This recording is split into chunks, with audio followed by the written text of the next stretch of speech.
Legenda Si Jampang. Di sebuah kampung kecil di wilayah Sunda, hiduplah seorang anak muda bernama Jampang. Ia dikenal sebagai pemuda kuat dan tangguh. Meski dikenal keras kepala, hatinya sesungguhnya lembut. Ia selalu membela yang lemah, terutama ketika melihat ketidakadilan terjadi di hadapannya. Namun, banyak orang salah paham pada Jampang. Suatu hari, seorang juragan kaya menuduhnya mencuri ayam. Padahal Jampang hanya membantu ibunya mencari makanan. Tidak ada yang membelanya. Desa yang dulu ia cintai kini mencemoohnya. Merasa kecewa dan tidak dihargai, Jampang memutuskan pergi meninggalkan kampung. Ia berjalan masuk ke dalam hutan tanpa tujuan pasti, hanya berbekal tekad dan rasa sakit di hatinya. Di tengah hutan, Jampang bertemu dengan seorang kakek tua bernama Ki Drajat. Sang kakek tinggal sendirian di sebuah gubuk terpencil, dikelilingi tanaman obat dan suara binatang liar.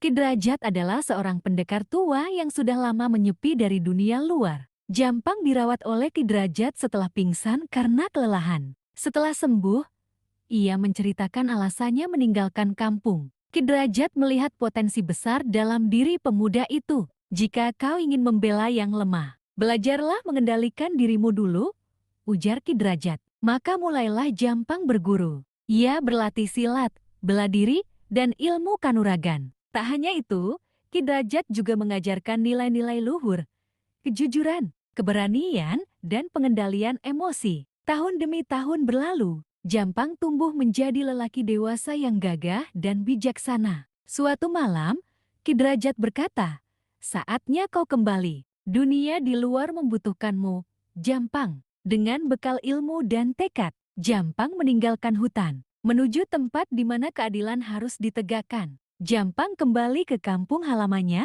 namun semuanya telah berubah. Desa Jampang kini dikuasai oleh seorang Demang yang rakus bernama Demang Wira.